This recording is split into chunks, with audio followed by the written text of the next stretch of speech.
Suspensão dos consignados já. Nos últimos meses, nas últimas semanas e até nos últimos dias, o assunto da suspensão dos empréstimos consignados vem gerando muita repercussão entre aposentados e pensionistas de todo o nosso Brasil. Projetos da suspensão vêm ganhando muita força parlamentar, inclusive foi um dos assuntos mais comentados na CPMI do INSS, que investigava fraudes e roubos contra aposentados por entidades e associações. Os consignados também entraram na lista de possíveis irregularidades. A CPMI, inclusive, identificou diversos problemas envolvendo instituições financeiras, aposentados e contratos de empréstimos consignados, podendo, inclusive, suspender os empréstimos consignados. Esse projeto ganhou muita força e essa força foi reforçada agora através de uma nova entrevista feita pelo presidente Gilberto Waller Jr., presidente do INSS, lá no SBT. No vídeo de hoje você vai acompanhar na íntegra a entrevista completa do presidente do INSS, Gilberto Waller Jr., onde ele cita diversos problemas que estão acontecendo dentro da Previdência Social, diversos problemas em aposentadorias e pensões em todo o nosso Brasil e, claro, ele cita também sobre os descontos irregulares, sobre tudo que está acontecendo indevidamente no desconto direto em folha dos aposentados e, claro, sobre a suspensão dos empréstimos consignados. Ele fala também sobre as irregularidades nos contratos de empréstimos de aposentados e pensionistas. A suspensão dos empréstimos consignados, esse projeto ganhou mais força depois dessa entrevista aí que o presidente do INSS, Gilberto Waller, deu ao SBT. Eu vou mostrar ela na íntegra para você, aposentado, acompanhar. Então eu quero começar aqui agradecendo pela sua presença. Você, meu amigo aposentado, você, minha amiga pensionista, muito obrigado pela sua participação em mais um boletim informativo importantíssimo aqui do nosso canal, trazendo para você hoje as principais informações, as últimas notícias e essa entrevista completa, né? Nós vamos acompanhar na íntegra aqui a notícia completa, eu vou deixar para você aposentado. Então hoje não serei eu, né, quem vai apresentar aí as informações para você, mas é claro que você vai gostar e muito do nosso vídeo. Então eu convido você a ficar até o final para não perder nenhum detalhe, certo? O vídeo já tá aqui na minha tela, pessoal, a entrevista, né, tá aqui, já tá aparecendo aqui na tela para você aposentado. Essa é a entrevista então do presidente Gilberto Waller Jr., tá aqui, vou mostrar para você, ela é completa, tem tudo, eles estão falando sobre diversos assuntos, sobre tudo que tá acontecendo hoje na Previdência Social, tá? Então é uma notícia na íntegra mesmo, né, direto de Brasília, em primeiríssima mão para você que é aposentado. Só antes de eu largar aqui essa entrevista para você aposentado, eu peço, claro, que você já se inscreva no canal. Você que é aposentado, você que é pensionista, você que gosta de se manter sempre muito bem informado, quer receber informações todos os dias sobre o seu pagamento previdenciário, já se inscreva, ative o sininho das notificações. Isso é muito importante para você continuar recebendo então notícias todos os dias. Combinado? Se você já se inscreveu, comenta aqui embaixo, participa e interage da nossa live e vamos agora acompanhar na íntegra, em primeira mão, a entrevista do presidente do INSS, Gilberto Waller Jr. Entrevista completinha para você aposentado, para você pensionista. Na tela!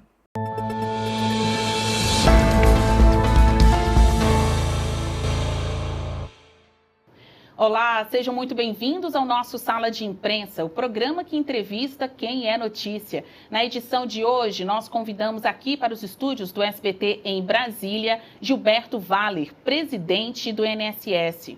Procurador federal de carreira, ele tem graduação em Ciências Sociais e Jurídicas, pós-graduação em Combate à Corrupção e Lavagem de Dinheiro.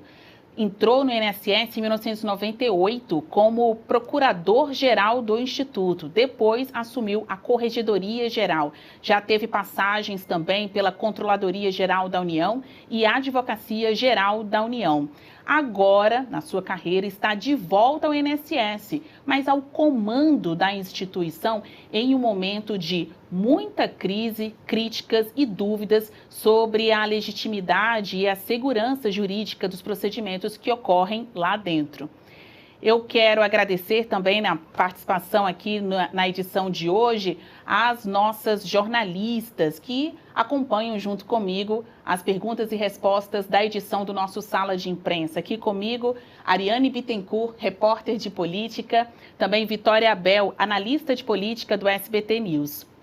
Gilberto Valler, obrigada, viu? Há um tempão a gente tenta lhe receber aqui nos estúdios do SBT em Brasília. Eu sei que a pauta está carregada, tanto do seu lado no INSS, quanto para nós aqui em outros assuntos relacionados à política, justiça, mas falar de INSS é praticamente uma prestação de serviço, né? A gente está falando de um país que tem uma dívida previdenciária muito grande, isso mostra que a população está envelhecendo, mais pessoas estão procurando aposentadoria, pensão, ou seja, a Seguridade Social, então a sua função é das mais importantes. Mas o senhor chega ao INSS nessa função de presidente do Instituto em meio a muitas investigações, acusações que ganharam proporções inimagináveis. Levaram à demissão de ministro, prisão do número 2 da pasta, investigação sobre um lobista atuando careca do INSS dentro do seu instituto e ainda até citação ao nome de um dos filhos do presidente Luiz Inácio Lula da Silva, Fábio Lula da Silva. Bom, com esse tempero todo, né? De que forma o senhor tem encarado já estes quase um ano de gestão à frente do INSS? Bom, olá, Basília, Ariane, Vitória, telespectadores do SBT. É um prazer enorme estar aqui com vocês para poder falar um pouquinho sobre INSS, sobre o que está ocorrendo no INSS nesses 8 meses que eu estou à frente da presidência do INSS. A gente chega dentro do INSS logo após a Operação Sem Desconto. A Operação Sem Desconto foi dia 23 de abril. Dia 30 de abril, uma semana depois, eu fui nomeado como presidente do INSS. Uma noite de 30 de abril, véspera do feriado de 1º de maio. E nessa ida para o INSS, quando fui convidado e chamado pelo próprio presidente da República, ele deu uma incumbência.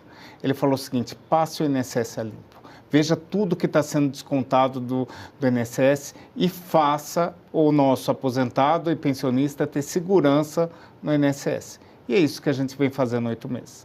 Doa a quem doer. Mudanças de procedimento, passar a limpo, ver o que está errado para poder trazer um INSS mais seguro e que dê, na verdade, confiança para 90 milhões de brasileiros que pagam a sua previdência mensalmente. Para 41 milhões de brasileiros que recebem um benefício previdenciário mensalmente. E ali é sua fonte de custeio maior, dele e da sua família.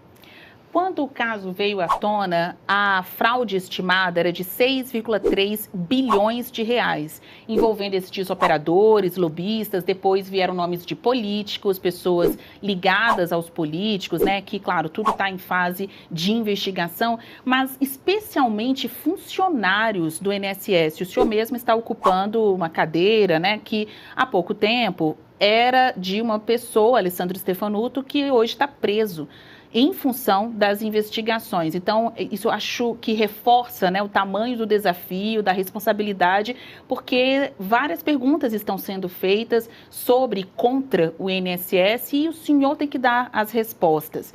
6,3 bilhões de reais fraudados, desviados destes aposentados e pensionistas. Quanto disso já foi devolvido para a população? Bom, Basília, é importante a gente salientar para o nosso telespectador que esse valor, na verdade, sempre foi superestimado. Como que chegou-se a 6,3, chegaram a falar até em 9 bilhões de reais de prejuízo. Teve um parlamentar que, inclusive, falou que era 90 bilhões de reais o valor total do prejuízo. Na época da Operação Sem Desconto, que foi feito via Controladoria Geral da União e Polícia Federal, o que eles fizeram? Eles pegaram 14 instituições, 14 associações que tinham desconto indevido. Eles calcularam o valor devido como se fosse no teto do desconto associativo. As associações faziam desconto de 20 a 70 reais mensais. Fizeram um cálculo dos 70, como se todas as instituições e todos os descontos fossem devidos de 70 reais por mês e multiplicaram chegando a 6,3 bi. Logo quando a gente chegou, a gente tinha essa informação. E a gente foi estudar o que aconteceu. As grandes fraudes, ou a fraude daquelas instituições que eram de fantasma, que pagavam propina, que não existia como associação, essa associação ela tinha sido criada há pouco tempo. E o valor da sua contribuição era R$20 ao mês, e não 70. R$20 ao mês, vezes 12 meses. Você já tem um valor bem menor, multiplicado por 5, do que aquela estimado de 6,3. O que a gente sempre estimou, e isso está claro na medida provisória que o governo encaminha ao Congresso Nacional abrindo um crédito suplementar para pagar os descontos associativos, a nossa estimativa é que o total da fraude em desconto associativo seja de 3,5 bi. Hoje, há um mês para acabar o processo de ressarcimento, que acaba dia 14 de fevereiro, depois de uma primeira prorrogação de 14 de novembro, que era para acabar, a gente entendeu por bem prorrogar por mais 90 dias, 14 de fevereiro. Foram pagos 2,8 bi para 4.100.000 pessoas. É o maior acordo administrativo homologado na Justiça da história, em que a administração pública vai ao Supremo Tribunal Federal, apoiado por parceiros como o Ministério Público Federal, Defensoria Pública, OAB, verificando a necessidade de ressarcir o nosso aposentado e pensionista e propõe: eu quero pagar sem desconto, sem deságio nenhum, quero pagar tudo que é devido, corrigido integralmente administrativamente. E a gente chegou nesse valor, 4,100 milhões de pessoas, 2,8. Se a gente considerar que a gente tem mais um mês, creio que a estimativa que a gente fez esteja correta, de 3,5 bi do total da fraude. Então, para a gente ficar aqui em três grandes números, a investigação apontava para 6,3. O senhor está dizendo que, de acordo com os dados oficiais, quem se queixou, quem vai ter o seu dinheiro restituído, na verdade, seriam 3,5 bilhões de reais e até agora 2,7? 2,8 bi já foram pagos, já estão na mão dos nossos aposentados e pensionistas. Ou seja, eles já começaram o processo que a gente começou 14 de maio, menos de um mês após a operação sem desconto, 14 dias após a minha chegada. A gente abriu o processo de ressarcimento em julho, ou seja, 3 meses após a operação sem desconto, a gente começou a ressarcir os nossos aposentados e pensionistas administrativamente. 6,2 milhões de pessoas reclamaram, 4,100 já receberam. Perfeito. Ariane? Obrigada, Basília. Boa noite a você, a Vitória, ao presidente, a quem está nos acompanhando também. Presidente, desde que houve essa operação sem desconto, a primeira etapa na reta inicial ainda do ano passado, a gente viu várias pessoas entrando no alvo, justamente da Polícia Federal, das investigações. E houve, obviamente, um abalo muito grande na confiança da população na Previdência Social, no governo como um todo também, diante do que foi ali revelado. E aí houve todo esse processo de início do ressarcimento, da devolução desses valores para a população, até que em dezembro passado, mais uma etapa da Operação Sem Desconto acabou mirando, entre outras pessoas, no então número 2 do Ministério da Previdência Social, o Adroaldo Portal, que acabou sendo preso. E aí o senhor chegou a dizer até que lamentava que, mais uma vez, o INSS voltasse para as páginas policiais. O senhor acha que agora o INSS está pronto para sair das páginas policiais? E o que está sendo feito, o que pode ser feito para que as pessoas voltem a confiar na Previdência? Bom, o sonho de todo previdenciário que trabalha no INSS e trabalha diuturnamente, muitas vezes sábado e domingo, com todas as dificuldades, atendendo gente que precisa, é que ele seja reconhecido como uma instância de transmissão de dinheiro, de garantir o benefício previdenciário assistencial daquelas pessoas que precisam. É isso o nosso sonho, é que a gente esteja em outra página de reconhecimento pela nossa atividade de importância social para o nosso país. Nós somos a maior seguradora do mundo, nós somos, na verdade, o maior transmissor de riquezas. Nós passamos 1 trilhão e 200 bi ano para aposentados e pensionistas. Na verdade, se você for verificar quanto ao orçamento, pede para os Estados Unidos, do México, do Brasil, já é o próximo. Ganhamos de qualquer estado, de qualquer outro país, de países europeus como Portugal, Espanha, nosso orçamento é muito maior. Então, é isso que seria o nosso sonho. Em todo caso, Nós, como INSS, por ser gigante, sofremos realmente um abalo de pessoas de uma quadrilha que se adentrou dentro do INSS, dentro e fora, para roubar aposentados e pensionistas. Esse roubo de aposentados e pensionistas que ocorria já há algum tempo foi descoberto agora. E o que acontece? É bom a investigação, é bom prisão, é bom a gente aprofundar, porque isso demonstra que ninguém dentro do INSS pode, e do governo do Brasil, pode estar de acordo com isso que foi feito. Então, cada fase da operação dói, machuca, ter que responder de novo por fraudes. Mas a cada vez que faz, é uma forma da gente virar a página e mostrar, roubar nosso aposentado e pensionista da prisão, roubar nosso aposentado e pensionista da cadeia. E não pode ser qualquer tipo de sanção. É a população mais vulnerável que nós temos. A pessoa que recebe e que tem um desconto de R$20, muitas vezes na classe média alta, fala, pô, só R$20. R$20 para quem ganha um salário mínimo é a diferença se ele vai comer ou não aquele dia, se ele vai comprar leite ou vai comprar pão, se ele vai tomar água ou vai tomar um refrigerante. É muito diferente. E verificar que esse valor era roubado para a pessoa andar de Porsche, para a pessoa ter R$500 milhões na conta, para a pessoa comprar um apartamento que tem elevador que leva o carro para o seu apartamento, isso choca, isso dói, isso machuca a todos. E por isso, apesar de doer para a gente, de estar nas páginas policiais, é importante para saber que ninguém pode ficar impune, seja quem for, seja qual posição ocupa. É um ex-presidente do INSS que está preso, é o número 2, era o número 2 do Ministério da Previdência que está preso. E assim tem que ser. Quem cometeu irregularidades tem que ser preso e tem que ser punido exemplarmente, nesse caso. Lamentáveis mesmo essas cenas da Operação Sem Desconto, que continua acontecendo, né? Outras fases virão. Vitória? Bom, obrigada, presidente Basília, Ariane. O senhor disse, então, que é muito importante que as operações aconteçam, mas é possível vocês terem realmente certeza de que essas fraudes acabaram, de que o esquema foi quebrado? Porque, pelo jeito, ele estava tão intrínseco lá dentro da instituição, tanto que um novo governo entrou e esse novo governo continuou fazendo uma fraude que aparentemente começou antes. Então, se estava tão intrínseco, como que acabou? Na verdade, o que acontece? O INSS, pelo seu gigantismo, pela quantidade de valores que ele acaba lidando e público e pela sensibilidade, é muito, assim, é um chamariz para fraude. Porque alguém descobriu que o desconto associativo podia ser uma forma. 40 associações começaram a fazer desconto associativo. Verificaram que você poderia, na verdade, inserir sem autorização. Mais de 15 começaram a inserir dados. Então, e tirando o desconto do nosso aposentado e pensionista. Isso realmente é complexo. Virou uma fábrica, né? Virou uma fábrica. E quanto mais pessoas passavam, mais dinheiro precisava e mais precisava chamar gente para poder fazer aquele desconto associativo.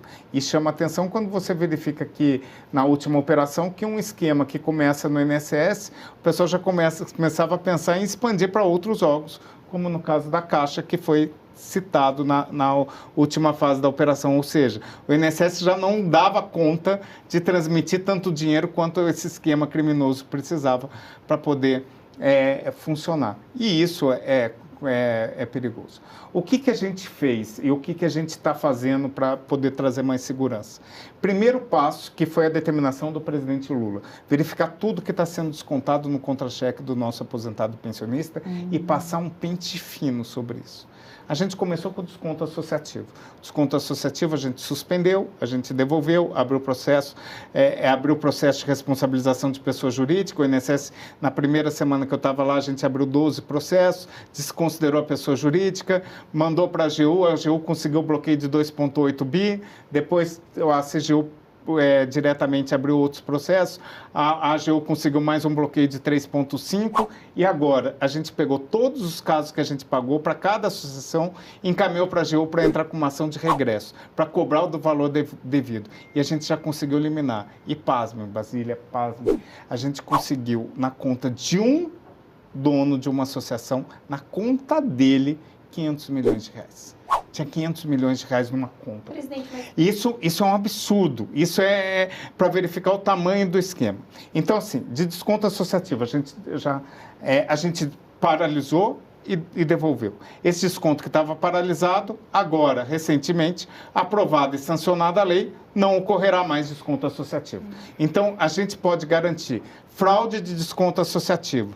Dia 23 de abril foi o último dia que teve fraude de desconto associativo. A partir de então, não. Mas as outras modalidades? A gente vem tratando. E daí a gente foi verificar um outro programa. Um programinha que nasceu do nada numa instrução normativa da presidência do INSS, chamado um programa Vale Mais, em que aposentados e pensionistas podiam adiantar um valor com entidades que poderiam ser conveniadas. E era de R$100, passou para R$450, não era limitado ao teto do consignado, não podia cobrar juros, mas tinha uma taxa que podia chegar a 10% daquele valor, era caso de superendividamento, muitos reclamando que não tinham feito autorização. O que a gente fez no primeiro dia que a gente estava lá? Suspende qualquer tipo de pagamento. A gente cancelou esse programa do Vale Mais, entendendo que não tinha previsão legal, que não tinha autorização. Era como se fosse um agiota e o que ele tinha vendido era como se você tivesse uma relação com o seu empregado, seja no comércio, seja em casa. Você dá um vale, dá um adiantamento, e você dava um adiantamento e descontava no final do mês. Só que a instituição financeira nenhuma faz de graça. E isso aconteceu. A gente cancelou esse programa. E daí a gente foi partir para um outro ponto. A gente foi partir para a questão dos consignados. Exato. A gente, quando chegou, tinha 87 instituições financeiras podendo fazer consignado. Hoje são 54. A gente credenciou mais de 33 instituições financeiras por descumprimento de norma, a gente suspendeu a instituição. Descumprimento de norma ou indício de fraude? Por indício de irregularidades. Não posso dizer totalmente fraude, porque tem de tudo. Tem de não subcontrato, tem de empréstimo para moto, tem acima de 1,6, vários tipos de irregularidades, não configuração de biometria. A gente mudou as regras do consignado e isso trouxe no começo, logo em maio, quando a gente chegou, um problema, porque para o nosso aposentado pensionista, que ele estava acostumado a fazer consignado e era aberto, e hoje só com biometria, para poder ter a segurança de que ele está fazendo consignado. A gente encontrou o INSS podendo fazer um consignado para menor de idade, 750 mil menores de idade com consignado. Você vai olhar no direito brasileiro ou na questão de crédito, nenhum menor tem linha de crédito em lugar nenhum. Você quer financiar um imóvel. É muito bom esse imóvel para ele comprar. Ele não consegue uma linha de financiamento de imóvel. Mas no INSS tinha 750 mil menores que já nasciam com uma dívida de 96 meses. Que o pai e mãe, representantes, pegavam esse dinheiro e saíam. A gente fechou. A gente está fazendo um pente fino em cada instituição com consignado. A gente fez acordos com um banco agora, que o banco teve que devolver dinheiro para o nosso aposentado. O Banco BMG devolveu 7 milhões de reais, o PicPay devolveu 1 milhão de reais na conta para o nosso aposentado. E todos mudando a forma. Uma coisa gravíssima que a gente tinha, que era a venda casada, o seguro prestamista. Seguro prestamista, para o nosso telespectador entender o que é. Você faz uma linha de crédito e alguém fala, olha, não deixa sua dívida para o seu filho, para o seu parente, se você falecer. E o nosso aposentado é pensionista para conseguir uma taxa menor, ou falando, não vou deixar para minha esposa. Contrata esse seguro prestamista. Muitas vezes chegava a 40% do valor do crédito, sabendo que, por regra, ele só deixa a dívida se ele deixar patrimônio. A maioria não tem patrimônio, ganha um salário mínimo. E ele era enganado pelo banco. E isso a gente vem conversando com todas as instituições financeiras.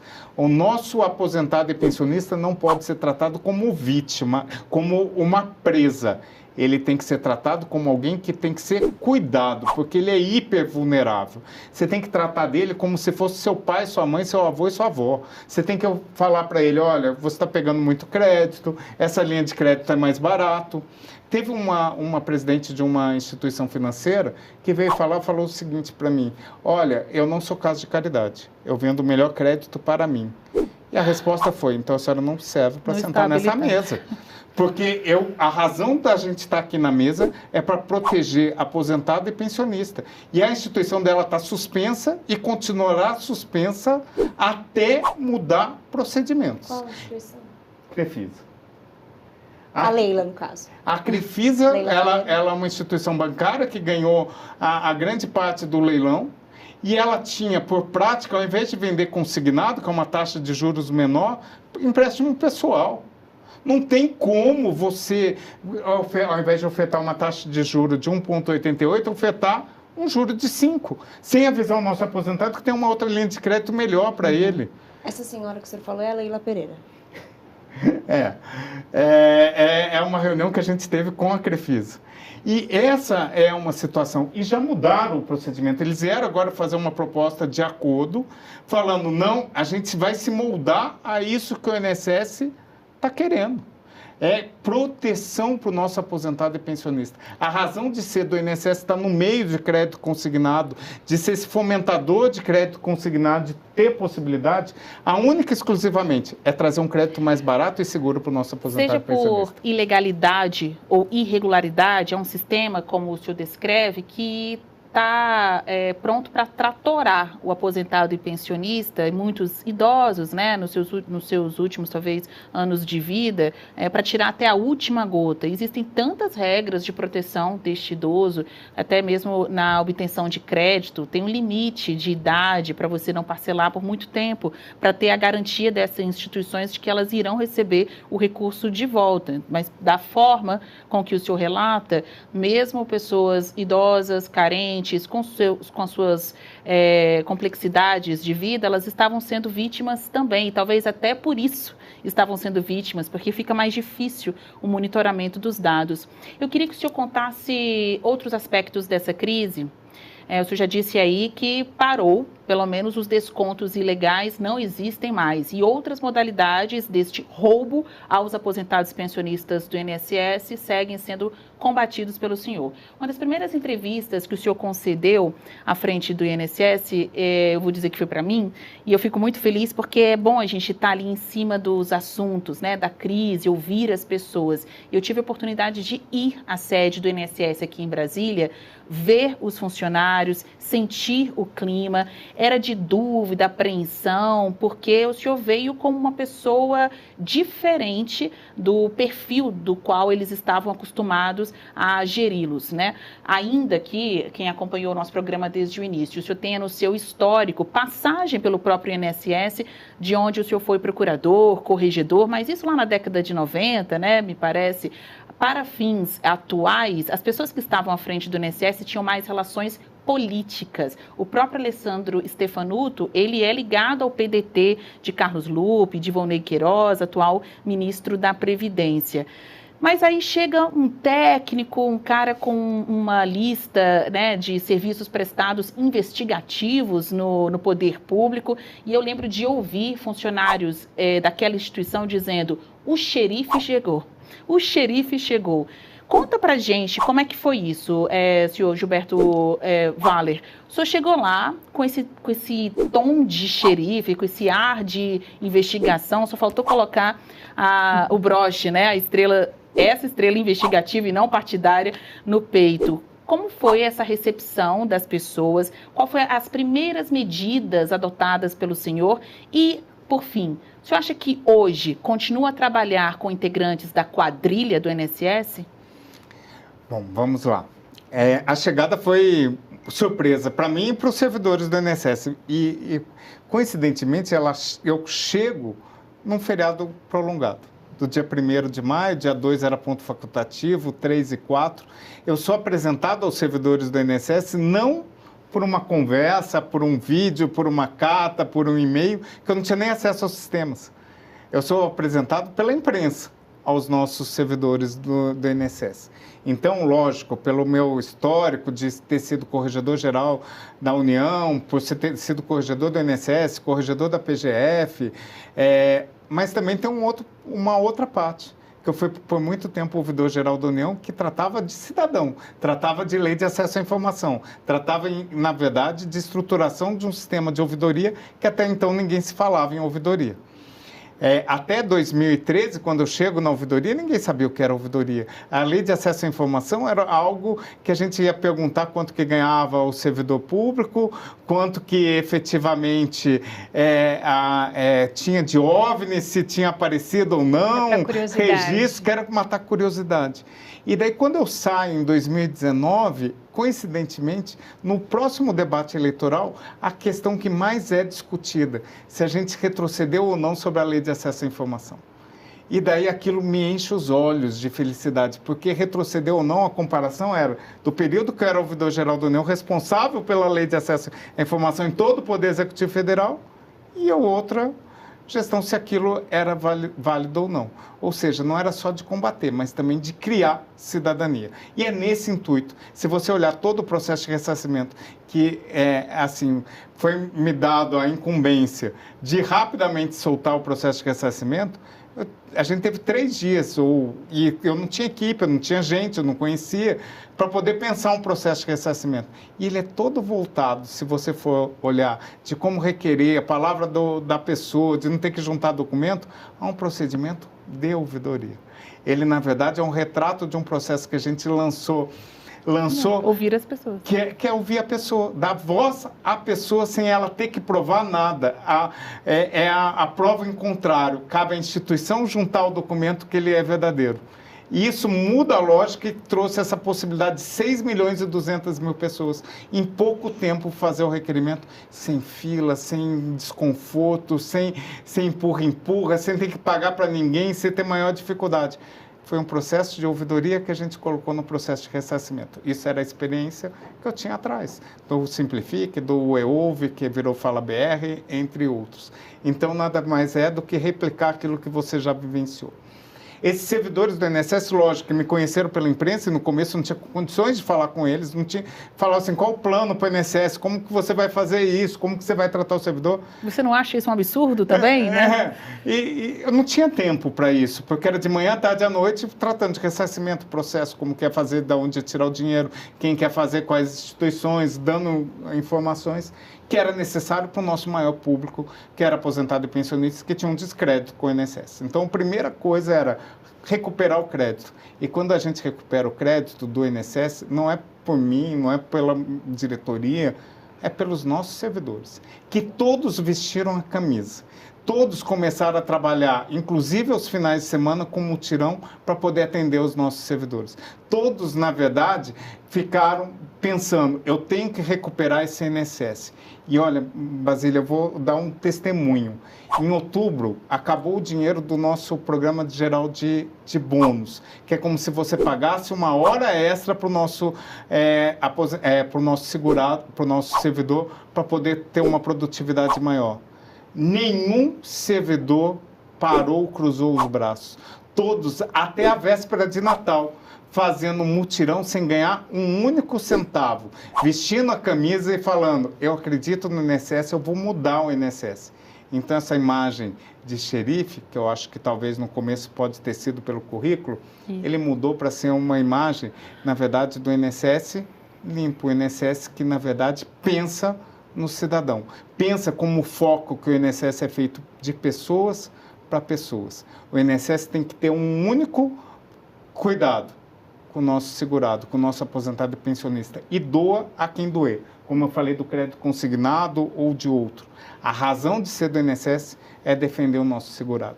E isso a gente tem que ser, na verdade, de forma quanto mais. A gente não pode aceitar atravessador, a gente não pode aceitar que a pessoa com má intenção, a gente não pode sentar na mesa com alguém que esteja mal intencionado com o INSS. Mas existe ainda a quadrilha? O senhor acha que ainda existem pessoas da quadrilha do INSS dentro da instituição? Dessa quadrilha, eu acho que do desconto associativo, creio que não. De outras quadrilhas, então? O INSS, e eu vou falar pela minha experiência como corregedor do INSS, que foi em 2001, primeiro corregedor do INSS, sempre foi a corregedoria que mais puniu servidores. Há irregularidades dentro do INSS por causa da quantidade, pelo volume, e a gente não abre mão de que cometeu irregularidade, tem que sair. O INSS, ele muda, ele vem, na verdade, se reidentificando, aperfeiçoando e não abrindo mão de que quem cometeu irregularidade tem que ser sancionado. Então, a gente tem servidor que concede benefício regular? Tem certeza que tem. A gente tem servidor que comete alguma fraude? Tem. Mas o que a gente não pode ter é admitir que aquilo seja aceito. Aquilo não pode ser aceito. A gente demitiu inúmeras pessoas. A gente demitiu pessoas com cargo em comissão alto, agora, recentemente, através de processo disciplinar.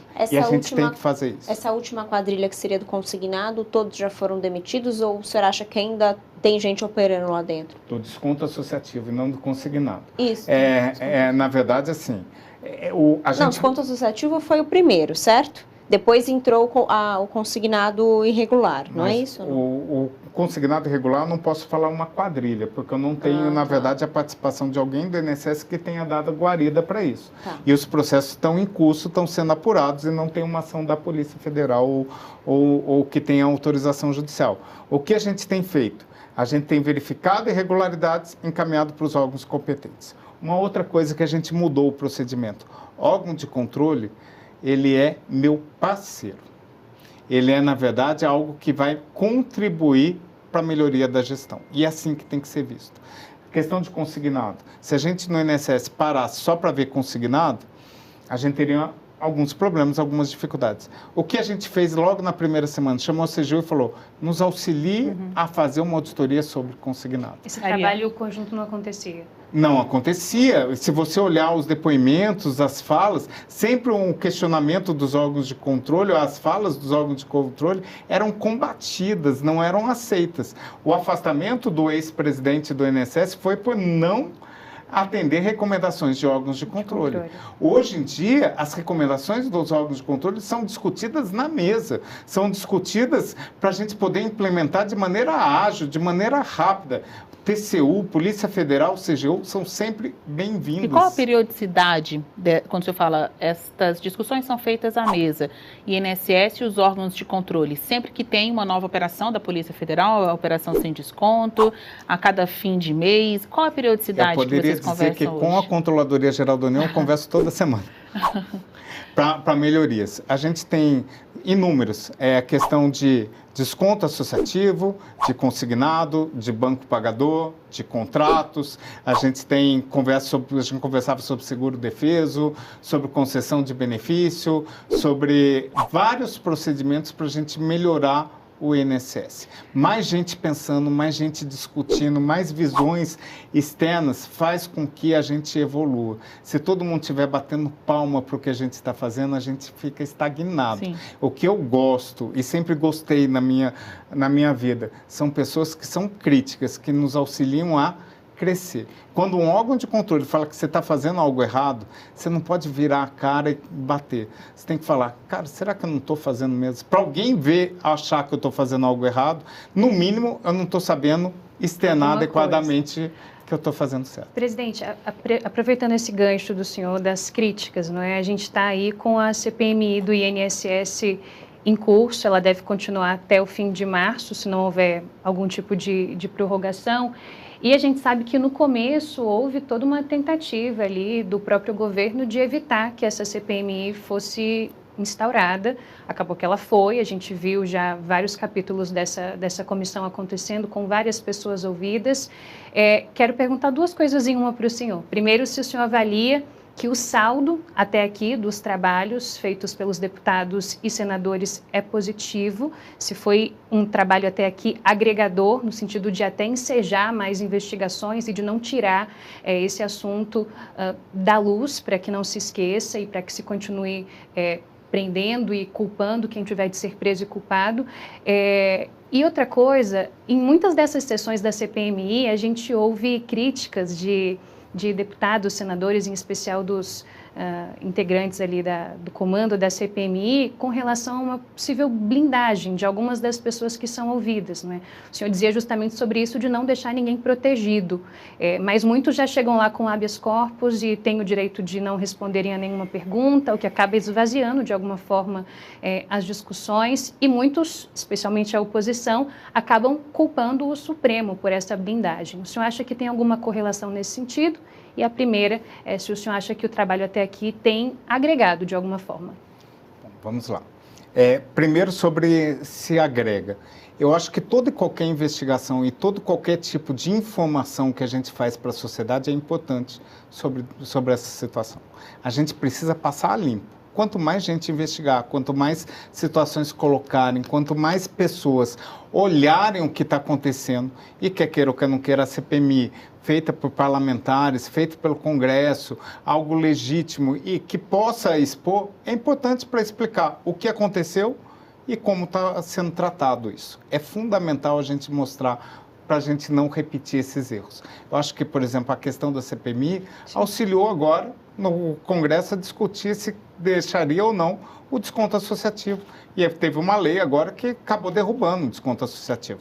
Algo que amadureceu muito, talvez, pela realização da CPMI. Então, eu particularmente entendo que toda e qualquer apuração de órgãos competentes, de órgãos que queiram, na verdade, transmitir e que queiram transmitir principalmente a verdade, para que a gente não tenha, por exemplo, casos como um parlamentar que falou que 90 bi foram desfalcados de desconto associativo. Todo mundo achava que ia ficar milionário com desconto associativo.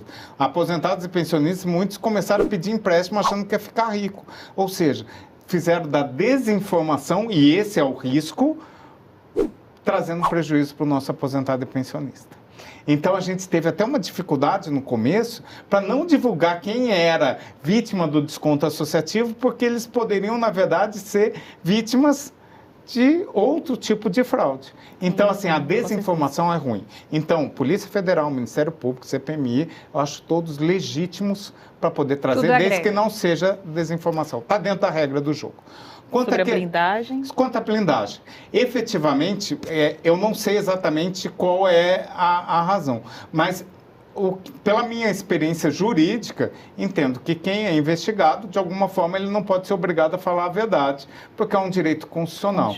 Creio, não vi as decisões, não vi os pedidos, mas creio que o Supremo, para garantir esse direito constitucional, assegura o direito ao silêncio. Não sei exatamente quais elementos de prova tem, o processo de investigação é um processo sigiloso, então, efetivamente, muitas vezes a gente pode ficar revoltado, mas fulano não está preso e como é que ele vai ficar em silêncio? Eu não sei se tem alguma citação dele dentro do inquérito policial, dentro da ação penal, dentro de um pedido de busca, dentro de algum documento que foi apreendido. Precisaria me debruçar melhor, mas, sinceramente, eu acredito em todas as entidades que estão ali.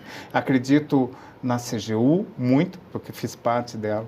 Conheço a índole da CGU. Acredito muito na Polícia Federal, pelos bons serviços prestados, o Ministério Público Federal, o Judiciário, o Supremo Tribunal Federal, assim como o Congresso. Cada um tem que fazer o seu papel, cada um tem que fazer o seu ponto e contraponto, e acho que é importante para a gente poder melhorar os procedimentos. O senhor acha que agora, em 2026, a CPMI do INSS vai aprovar a convocação ou convite do filho do presidente Luiz Inácio Lula da Silva, Lulinha? Eu terminei o último bloco com um assunto que causa muitos rumores no ambiente político, ainda mais em ano eleitoral. Uma testemunha, de acordo com a CPMI do INSS, contou que o careca do INSS, que é o Antônio Carlos, lobista, conhecido pela sua atuação, operação dentro do Instituto, teria pago mesada ao filho de Luiz Inácio Lula da Silva, o filho do presidente Lulinha, que é o Fábio Luiz Lula da Silva.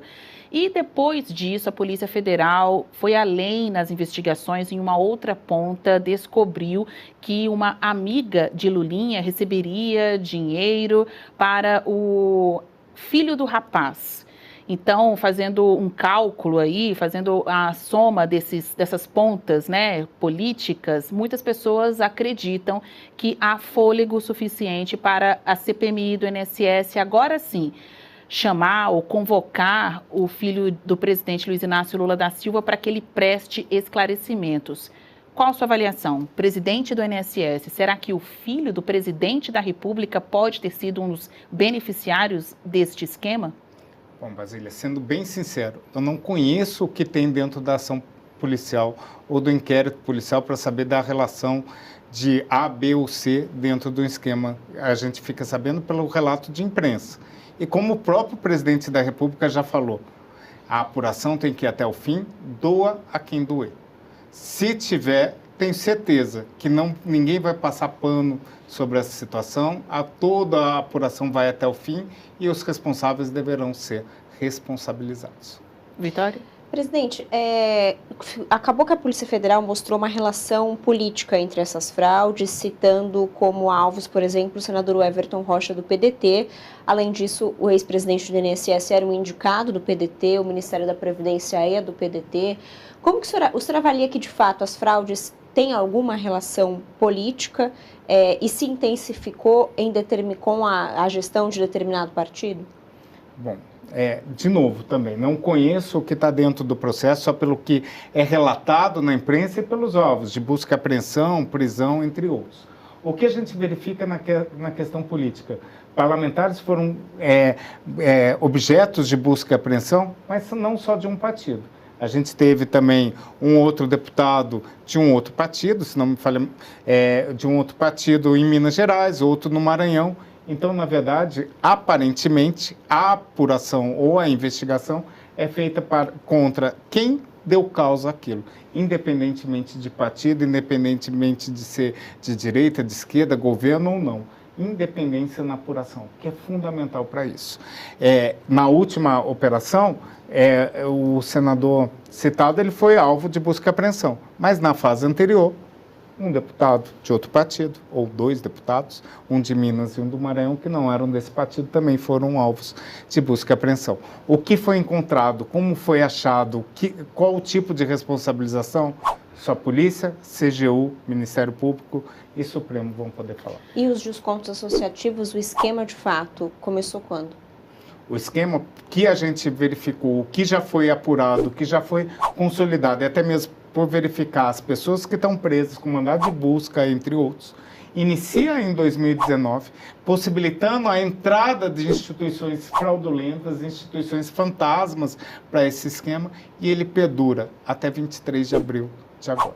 Antes da pergunta da Ariane, uma dúvida que surgiu aqui, acho que no tom até de curiosidade para o nosso espectador. O senhor está falando muito de política, né? E o INSS, ainda que movido pela pauta negativa, nunca esteve tão exposto para o público, até os não segurados, por causa da farsa na instituição. Mas tem muita gente falando de INSS nas redes sociais, procurando telefone, enfim. O senhor tem aspirações políticas? O senhor que é de cargo técnico tem vontade de sair nas urnas? Nenhuma, Basília. Eu, na verdade, não sou e nunca fui filiado a partido político algum. Não acho que é essa a minha missão. Minha missão como técnico é gerir a coisa pública dentro do executivo com cargo técnico. Eu tenho verdadeira assim, atração por desafios, movimentado por desafios, mas não tenho nenhuma ambição política para ser um desafio político. Não sei se seria um bom parlamentar, um bom governante. Eu gosto daquilo que eu faço como gestor na administração pública. Muito bem. Presidente, queria ouvi-lo sobre algo que vocês anunciaram recentemente, mudando um pouco de assunto, saindo especificamente da questão das fraudes no INSS, porque o Instituto anunciou a criação de uma coordenação de cobrança de cartórios. A gente sabe que fechar as contas é sempre algo que faz a cabeça de alguma forma esquentar. No caso da Previdência Social e do INSS não é diferente. E é algo que vocês entenderam que esses cartórios não estavam repassando informações com relação a pessoas mortas no país e eles deviam ser multados a um acumulado de multas aí represadas num montante de 8 bilhões de reais, salvo engano, que nunca foram cobradas. Queria entender o porquê dessa cobrança nunca ter acontecido e como que essa coordenação agora pode atuar para que esse valor possa ser juntado aí aos cofres do Instituto. Bom, Ariane, importante essa pergunta, esse questionamento. O que a gente vem fazendo dentro do INSS? na verdade, tratando cada caixinha dentro do INSS. O INSS é gigante. O INSS tem a questão de desconto associativo, consignado, banco pagador, concessão de benefício, benefício assistencial, manutenção de benefício, imóveis, contratos, entre outros. E chegou uma situação muito cara para a gente. O INSS acaba pagando por mês benefícios muitas vezes indevidos para pessoas que já faleceram. E por que isso? Hoje o INSS tem um contrato, via contrato, que todo e qualquer cartório de registro de pessoa civil, ele tem que encaminhar para o INSS a informação de um óbito. Você faz a certidão de óbito daquela pessoa e ela tem que ser transmitida para o INSS. Se aquela pessoa tem um benefício ativo, você cessa o benefício para não pagar para os mortos, aqueles verdadeiros mortos-vivos. O que a gente verificou? Que muitos cartórios não encaminham. Qual a razão de não encaminhar? Se é falha técnica, a gente não sabe. Mas, por força contratual, uma multa que o INSS nunca cobrou. A partir do momento que você não tem sanção, aquele procedimento se torna corriqueiro. E é o bolso de todos nós que paga por essa falha cartorária, pagando por benefícios indevidos, pagando por benefícios que o Estado tem a informação e não repassou para o INSS, que deveria ter sido feito. Verificado nos últimos anos, o total de multa verificou-se que 8 bilhões de reais 8 bilhões deveriam ser cobrados dos cartórios de multa, fora os benefícios que foram pagos indevidamente. Que nunca foi cobrado do cartório de quem deu causa a isso. A gente falou, basta. O INSS não é lugar para ter fraude. Doa a quem doer. São cartórios, os cartórios têm que ser responsabilizados. Criamos, sim, essa coordenação de cobrança e vamos fazer um procedimento inédito de cobrança desses cartórios pela multa do prejuízo que ela está dando para todos nós, para toda a sociedade brasileira, porque somos nós que pagamos aquele benefício da pessoa que está morta e não poderia receber. A gente acabou tendo que criar alguns mecanismos por não interação. A gente, por exemplo, se um benefício previdenciário fica 45 dias na conta e não é descontado, há um bloqueio, a gente tem a informação de ter que fazer prova de vida anualmente, trazendo alguns transtornos, mas o melhor caminho é toda pessoa que falece no Brasil precisa de uma certidão de óbito. É um documento público que tem que ser repassado para o INSS. E importante, o sistema para poder fazer a transmissão cartório foi pago única e exclusivamente pelo INSS, para a gente obter essa informação. E alguns cartórios não fazem. Isso acontecia em todo o país? Todo o país. E em quanto tempo você acha que o dinheiro vem? A gente vai começar a fazer a cobrança. A ideia e o ideal é que a gente faça uma cobrança administrativa, que o cartório reconheça a sua falha e traga melhorias, e traga também a restituição. Este ano ainda? A cobrança administrativa começa agora, começa em fevereiro, a gente fazer essa cobrança administrativa, impor a multa. E daí a gente começa um processo administrativo de cobrança e espero que a gente tenha, na verdade, um ambiente conciliador para poder resolver aquela situação. Bom, perguntar aqui para o pessoal de casa o que vem à sua cabeça quando o assunto é INSS. Nos últimos tempos tem sido essa pauta mais investigativa por conta da operação da Polícia Federal, da Controladoria Geral da União, ainda que a sua pauta, Gilberto Valler, não seja do INSS corrupto, e sim do INSS que está se aperfeiçoando, buscando, fazendo demissões necessárias. Existem outras pautas negativas muito ligadas à vida do INSS, que é o tamanho da fila dos aposentados e pensionistas, a fila do INSS. Veja, seu cargo não é fácil não, porque hoje é a fraude do INSS, mas no passado falar da fila do INSS era a principal pauta, e a gente está aqui no sala de imprensa, era a principal pauta vinculada ao Instituto. Em que proporção está esta fila atualmente? Porque vocês estão tão focados na pauta investigativa que a gente pergunta, é claro, como é que ficam os outros assuntos do INSS, dos segurados, pensionistas no país? Basílio, na verdade, o INSS é um mundo. Como eu falei, é o maior orçamento de 1 trilhão e 200, é a maior imobiliária do Brasil, com mais de 5 mil imóveis por todo o Brasil. Ele, na verdade, são os maiores contratos do Brasil, como a Central 135, e a gente é a maior fonte de empréstimo no Brasil, que é o consignado de aposentado e pensionista, é a maior folha de pagamento a ser feita, por isso o Banco Pagador, ele é gigante.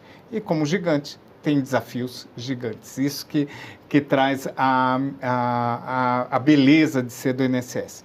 E nesse assunto até, a gente precisa mudar um pouquinho a palavra, do e no.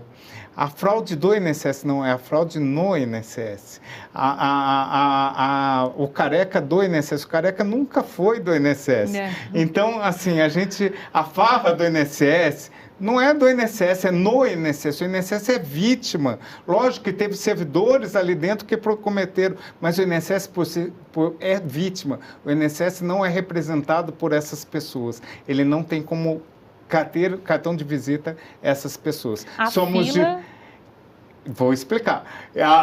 Nós somos 18 mil servidores que estamos ali para poder trazer benefício previdenciário. A fila é do INSS. Diria que parcialmente. E aí que vem essa grande questão. O INSS, quando eu chego dia 30 de abril, a gente está com uma fila de 2.734.000. E dados esses que, não sei por quê, pararam de ser publicados no ano anterior. Por quê? Não sei o porquê.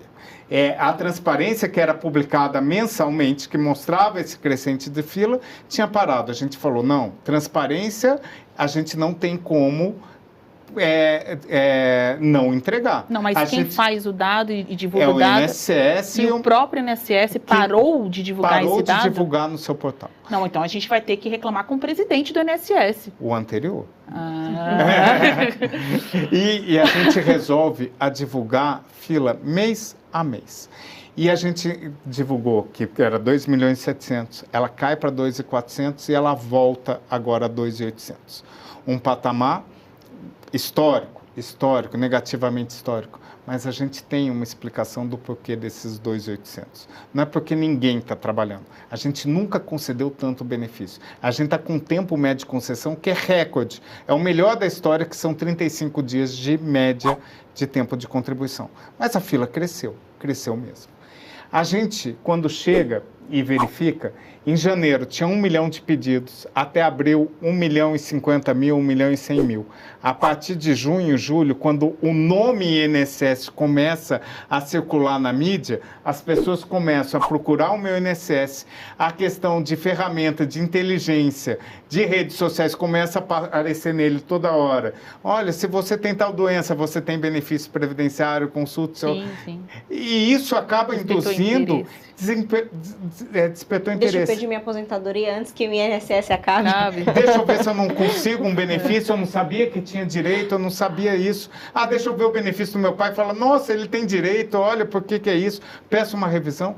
E a partir de julho, a gente começa o recorde de pedidos com 1.300.000 pedidos mês, crescendo 30% daquilo que era pedido até então.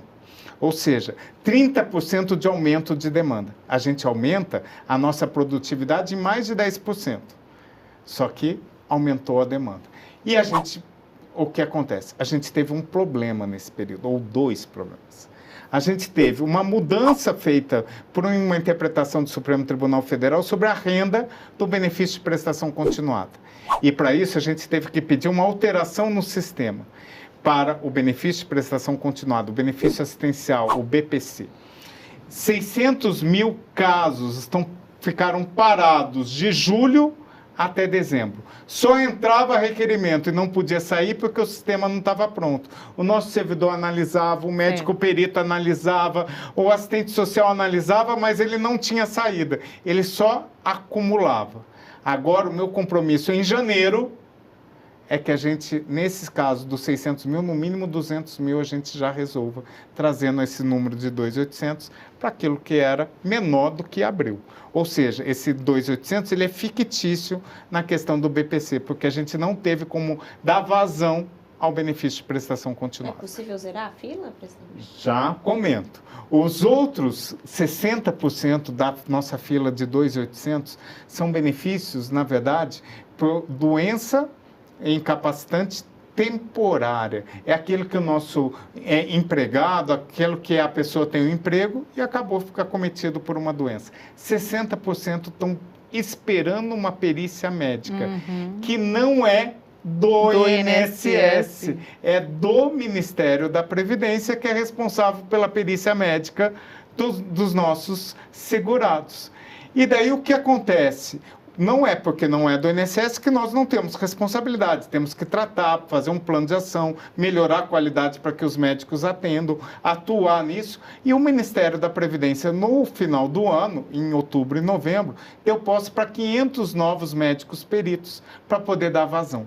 E, ao mesmo tempo, o INSS abriu suas agências quase todo final de semana para fazer mutirão, quase toda semana fazendo contraturno, para a gente dar vazão a essa análise. Então, a fila do INSS não é só do INSS, mas é um problema que a gente tem que fazer. E a gente vem trabalhando. A gente vai conseguir zerar a fila? Depende do que você entende como fila. Zerar o número de 2.800 para zero? Provavelmente não. Porque a gente tem uma entrada de 1.300.000. O nosso plano nunca é zerar entrada, porque todo dia tem entrada de benefício, a gente nunca consegue zerar. É a gente trabalhar com um tempo legal para aquilo que está entrando de 1.300.000 novos benefícios, que eles sejam concedidos dentro de 45 dias. Essa é a meta que a gente tem. E para isso a gente está fazendo uma mudança, a gente criou um comitê de fila, a gente soltou, e agora é praxe, de que a fila para trabalhar no mutirão, para trabalhar no PGB, que é aquele do bônus da tarefa essa, ele não vai ser mais feito por estado, mas é uma fila nacional, que a pessoa do Sul vai poder puxar o processo do Nordeste, a pessoa de São Paulo vai poder trabalhar no processo do Acre. Então, onde tiver mais vazio, você consegue absorver Exato, de outro lugar. porque a gente tem tempos muito diferentes. A gente não tem fila, por exemplo, na região Sul. A gente não tem fila em São Paulo. Mas a gente tem uma fila de 188 dias na região Nordeste, onde o benefício de prestação continuada e o benefício de incapacidade é mais buscado e procurado, e onde a gente tem menos estrutura. Então, agora, entre outras situações, uma situação nova, Basília, e novidade, é que os nossos servidores atendem no horário normal os seus segurados daquela localidade e fazem hora extra, recebem bônus, recebem hora extra, vão fazer grupo de trabalho para atividades que é uma fila nacional. A gente vai tratar de forma diferente, tratar conforme o tempo, para diminuir o tempo de todo o Brasil. Eu não posso falar que o INSS do Paraná é ótimo e o INSS da Bahia é horrível. É o INSS. O INSS ele tem que ser ótimo no Brasil todo. Olha, e diante dessa hiperexposição do INSS por pautas negativas, mas também positivas, como as trazidas pelo senhor aqui, é que Gilberto Valler, presidente do INSS, foi o convidado desta edição do nosso Sala de Imprensa. Bom, este programa contou com perguntas, claro, também dos jornalistas do SBT News. Aqui do meu lado, Ariane Bittencourt, setorista de política, repórter de política aqui em Brasília, e Vitória Abel, analista de política do SBT News. Eu quero agradecer a vocês pela presença, pela audiência do nosso programa. Presidente do INSS, Gilberto Valler, muito obrigado. Espero que o senhor possa voltar aqui com ótimas notícias, porque o INSS seguirá na nossa pauta, na pauta do Sala de Imprensa. Eu sou a Basília Rodrigues, convido vocês a continuarem na nossa programação. E, claro, tem muito mais Sala de Imprensa todo domingo aqui na telinha do SBT News.